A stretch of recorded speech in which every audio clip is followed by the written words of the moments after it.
The Romans gave us the letters we still use today, and the languages that come from Latin are spoken across half the world. In ancient times, the Roman state stretched across everything they knew, creating what was called the Pax Romana, the Roman peace, a first real example of globalization. Let's take a journey through 12 centuries of Roman history. And yes, those famous Roman numerals are part of their legacy too. Rome today is the capital of Italy, a city built on 7 hills. But 2,000 years ago, it was nothing more than a tiny Latin settlement by the Tiber River. Even 1,000 years before that, it was just a small village. How did such a small place grow to dominate the world? Part of it was luck. To the north were the Etruscans, a mysterious people whose language we still do not fully understand. To the south were Greek colonies. All these people traded with each other, and Rome appeared at the crossroads of these trade routes. From the beginning, Rome was open to outsiders. Runaway slaves, criminals, and migrants could come to the city and eventually become full citizens. This openness helped Rome grow into the largest city of the ancient world. The Romans themselves believed they descended from refugees of the Middle East who had survived the Trojan War. According to legend, Romulus and Remus, descendants of the Trojan hero Aeneas, were raised by a she-wolf. The brothers argued over where to build the future capital. Romulus killed Remus, named the city Rome, and became its first ruler. Legend says Rome had 7 kings, each leaving important legacies like the calendar, sewers, the Capitolium temple to Jupiter, aqueducts, bridges, and even gladiatorial games, many of which came from the Etruscans. The Etruscans had also adapted the Greek alphabet into Latin and influenced Rome's military and government systems. In 509 BC, Rome shook off its kings after a scandal involving the last king's son and a noblewoman, Lucretia. The Romans decided never to let one person hold too much power again.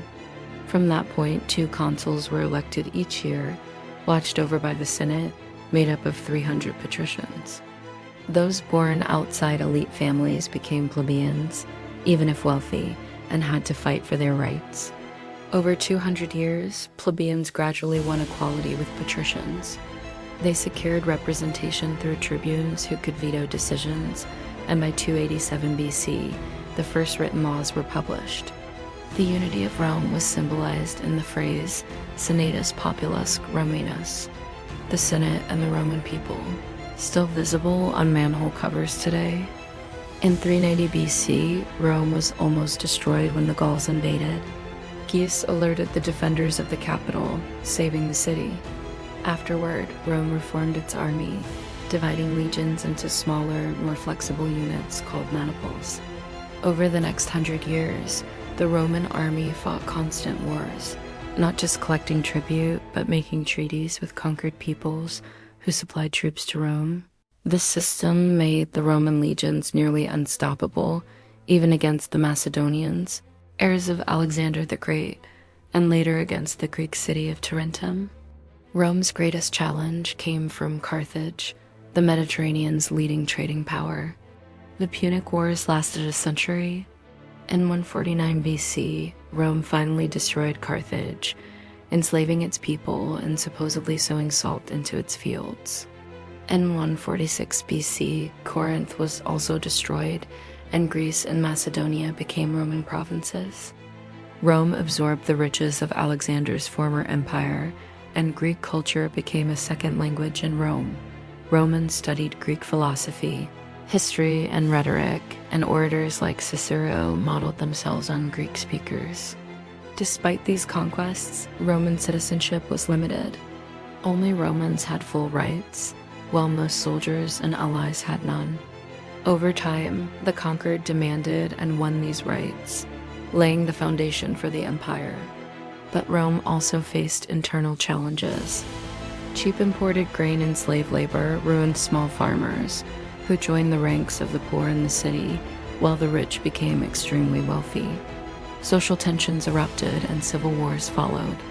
Attempts to reform, like the Gracchi brothers' proposals to give land to the poor, ended in violence. Generals gained influence by promising land to soldiers, making the army loyal to them rather than the state. Julius Caesar conquered Gaul, Germany, and Britain, enslaving millions, and refused to obey the Senate, crossing the Rubicon in 49 BC and marching on Rome. He defeated rivals, annexed new territories, and aligned with Cleopatra of Egypt.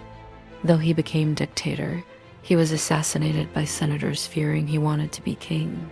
Caesar's heir, Octavian, later Augustus, defeated Mark Antony and Cleopatra to become the first emperor.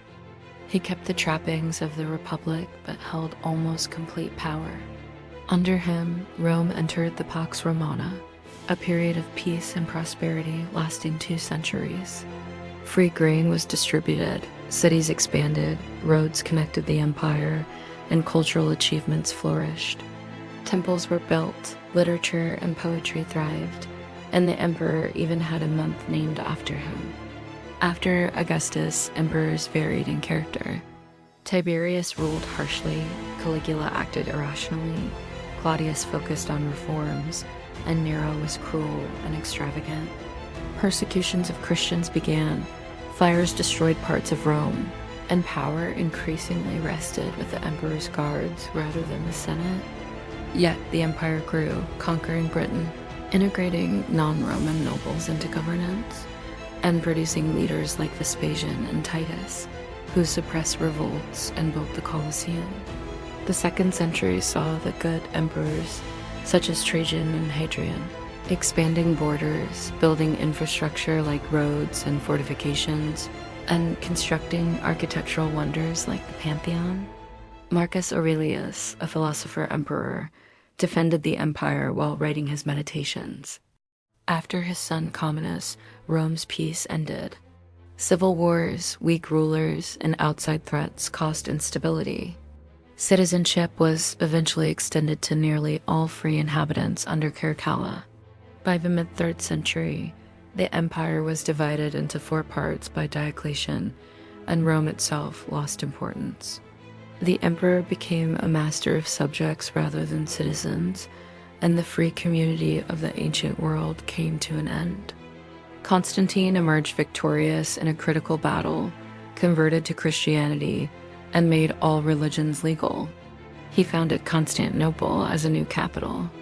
Later, Theodosius made Christianity the state religion, destroyed pagan temples, and divided the empire between his sons.